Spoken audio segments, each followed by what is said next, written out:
The NBA season is literally hours away. Football is here in the flex zone.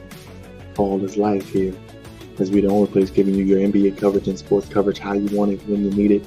Pull up from three, pull up from 30 like Steph, and make sure you go ahead and slam dunk that subscribe button.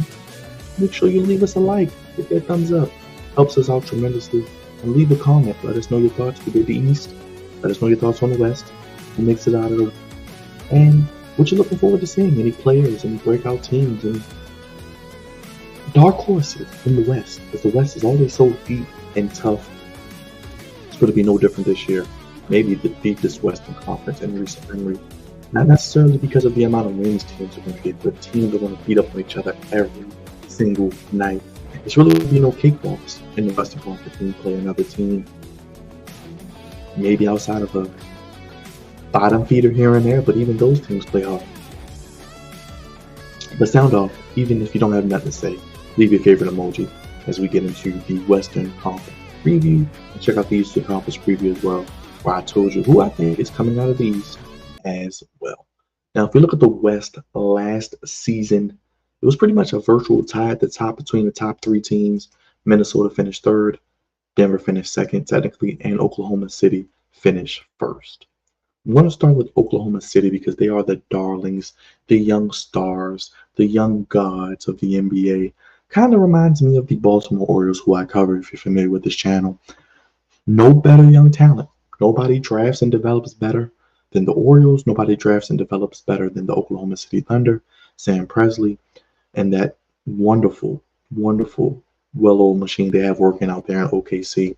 Great fan base, a great young coach, a great young star in SGA, a great young star in Chet Holmgren.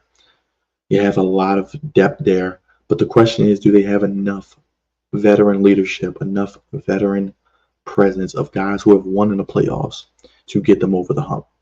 This year, they could be number one again. They could win 60 games. But could they fall back and maybe win 52, 53 games? I could see that. It's really a dichotomy of how the West is formatted, that they could lose more games but be better equipped for the playoffs. I think personally that they will finish second. I think Denver, speaking of Denver, won the championship 2 years ago. We know Nikola Jokic is the MVP. We know Michael Porter Jr. is a stud. Aaron Gordon just got paid. Jamal Murray got paid. Mike Malone's a hell of a coach. The altitude is a great advantage for them. They know they bought in Russell Westbrook to try to get him a ring. Christian Brown. Some of the players that they have looking to take the next step. Do they have enough depth? Do they have enough scoring off the bench, enough shooting? I think they're still the team to beat in the West, in my opinion. I think they finish at number one. I think they win more games this year. Could they win 60? I could see them around 60. And I think OKC is right behind them at 2. But I think Denver is 1. OKC is 2.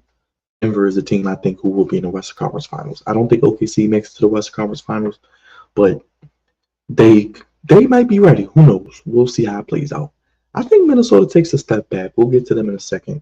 I think Dallas leapfrogs to 3. I think Dallas wins around 55 games. Jason Kidd, we know Luka Doncic is one of the best players in the world. He's going to be in the MVP conversation. Kyrie on another level right now. Klay Thompson still got something to take. Derek Lively going into year number 2. Gafford, great acquisition last year. They have pieces. Kleba is going to be back healthy. Can't forget about him with the shooting ability. They missed him last year. I think Dallas is ready to ascend. I think Dallas maybe is a team I put in the Western Conference Finals with Denver, but I'm going Denver, OKC, Dallas at 4. I'm going to actually have Phoenix at 4 because I believe in Kevin Durant. Level, he's a walking bucket, and he doesn't have a lot of time left. And I think with Frank Vogel, they didn't do anything last year. Bradley Beal missed a lot of games per usual. His health is a big part of it, obviously. But I think he'll be more healthy this year. He's actually starting the season healthy. Devin Booker kind of had a down year last year, in my opinion, just because I think he was ready to take that next step. He didn't. But he's playing with KD. He's playing with Bill, getting adjusted with that. I think a big year for Devin Booker's in the works. I think a big year for Kevin Durant's in the works. I think a big year for Bradley Beal, reminding people of how good he is in the works. And let's not forget Grayson Allen led the league in three-point percentage, looking like he could play linebacker for the Arizona Cardinals down the road. But he's going to do his thing. And I think Phoenix is a dark horse, much like I talked about Milwaukee in the East. If they can stay healthy, maybe they may make another move or something. I don't know. They have an aggressive who doesn't mind paying. Maybe another big or something. I don't know. But Phoenix is going to be in that mix, I think, at 4. At 5, I'm going to put Minnesota at 5. I think DiVincenzo and Randall will help their spacing, will help them be able to score better, especially in the playoffs. You can take Gobert in and out. Nas Reed is an ascending player. He's great. So you got them. Still got Mike Conley. We know special ed. Anthony Edwards, he's special. Ant-Man's going to do his thing, and he's not going back down. And I think playing the Olympics is going to up his game. But I see them falling back to around 5. I think at 6, I am going to put the New Orleans Pelicans. I think Zion, Willie Green's out of coach. You got DeJounte Murray. You got CJ McCollum. I think they're going to figure it out. Herb Jones. They got some good young players. Alvarado, one of the best players in the league to watch. I enjoy watching him. I think they get in around 6. They are healthy enough to stay around 6 and avoid the play-in. I think the Lakers with Bronny James and LeBron, that's going to be a fun storyline. What does JJ Redick look like as a coach? AD played a lot of games last year, didn't miss a lot due to injury. I expect more of the same. Do we get to see a point guard upgrade? We know D'Lo's there. Does Gabe Vincent give them something? What does Austin Reeves do next step? Cole Connect 4. Dalton Connect 4. What does he bring to the table? Christian Wood's injury. Do the Lakers make a move? I think they're at 7. LeBron's going to be 40, but he's still going to average around 20, 22 a game. AD still going to give you 25 and 10. The Lakers are going to be a tough out. If they get in the play-in, they maybe have to play OKC or Denver in the first round again. We know Denver washed them, but they can get with OKC. They can get with Minnesota. They can get with Dallas even. So the Lakers aren't going to be an easy out. I think the key for them is just being healthy, seeing if they can maybe upgrade the team at the trade deadline with a move, maybe a Zach LaVine, maybe another big. We'll see what happens. But the Lakers at 7, I think that pretty much they're cemented there. You know what? I actually want to go back because I think Sacramento is a sleeper. I think Sacramento could sneak into that top 6. De'Aaron Fox, Sabonis, Keegan Murray. Sabonis is basically like another version of Jokic. He's basically a poor man's Jokic. He can get you triple-doubles. He can get you the double-doubles. He's an all-star. He can score. He can pass very well. Fox, one of the best defenders, one of the fastest players in the league. He can give you 30 a night. Give him DeMar DeRozan. He was the only player on his team to average 20. The mid-range mafia, mid-range assassin, can play defense, can make plays. He's going to help them. They have a formidable big 3. Keegan Murray's ascending. He can play defense, score, get rebounds. Malik Monk. I think they're going to be really, really solid. Actually, I may have them over Minnesota. I think I'm going to have them over Minnesota, and I'm going to put Minnesota as the 7th seed in the play-in. That's a bold prediction. That's a wild take. I know Chris Finch is a hell of a coach. That's not a knock on them. I just think they take a little bit of a step back. And then I'm going to have the Lakers at 8, so we get a Minnesota Lakers matchup. I have then, like I said, I'm going to go with the Kings at 6. I'm going to go Kings at 6. Then does that mean? Ooh, this West is tough. I'm going to go Kings at 6. They get in the playoffs. Pelicans at 7. Lakers at 8. That leaves me with 2 spots. I don't think Golden State gets in. I actually think the 2 teams that get in are Houston and Memphis.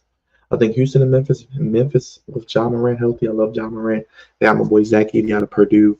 Desmond Bane. Brandon Adams should be back. Well, Brandon Clark, should be back. And Adams is there, I believe, still, right? I think they're going to be ready to take us in. Yeah, I think they'll get G.G. Jackson back eventually.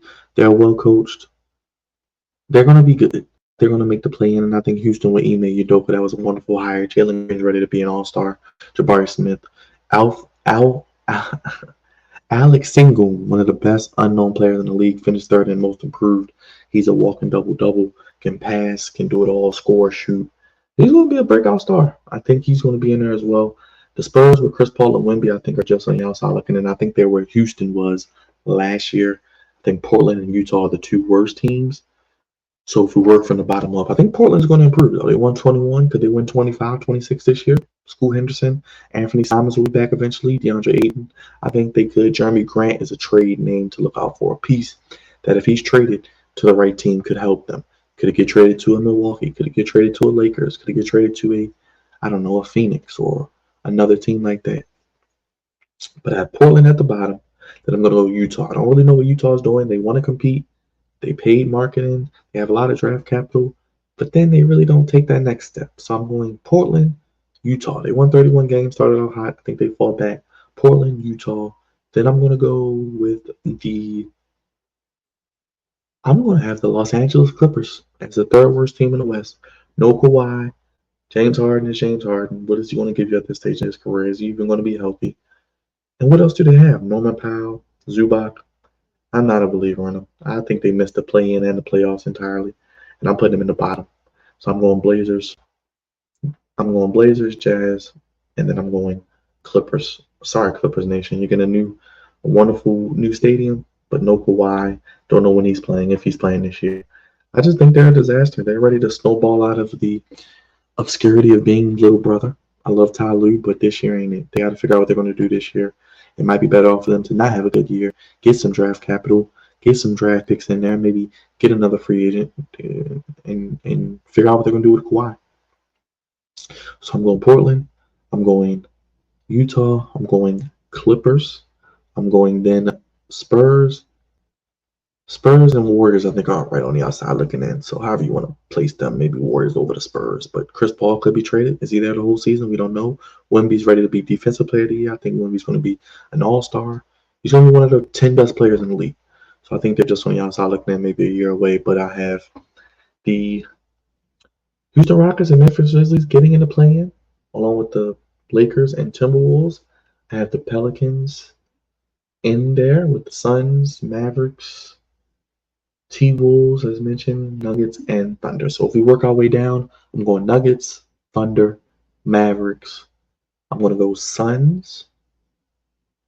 Then I'm going to go maybe Pelicans, Kings. Then maybe Timberwolves, Lakers, Rockets, Grizzlies, or Grizzlies, Rockets at the 10. Spurs and Warriors just on the outside looking in, and Utah and Portland bringing up the rear. But what say you, Flex Zone family? What say you, NBA fans? What say you, teams in the Western Conference? How does it play out? What do you think happens? I'm going Denver and Dallas in the Western Conference Finals, and I'm going Denver to get back to the final with Boston. That's what I have.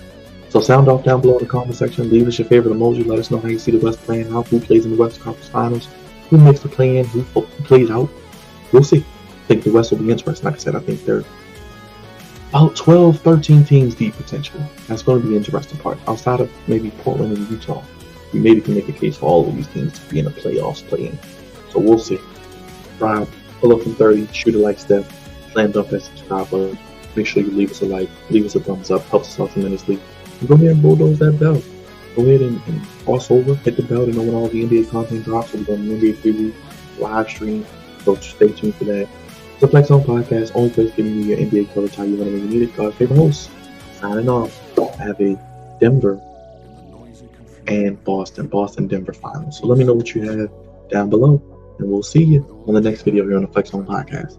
Have a good day, everybody.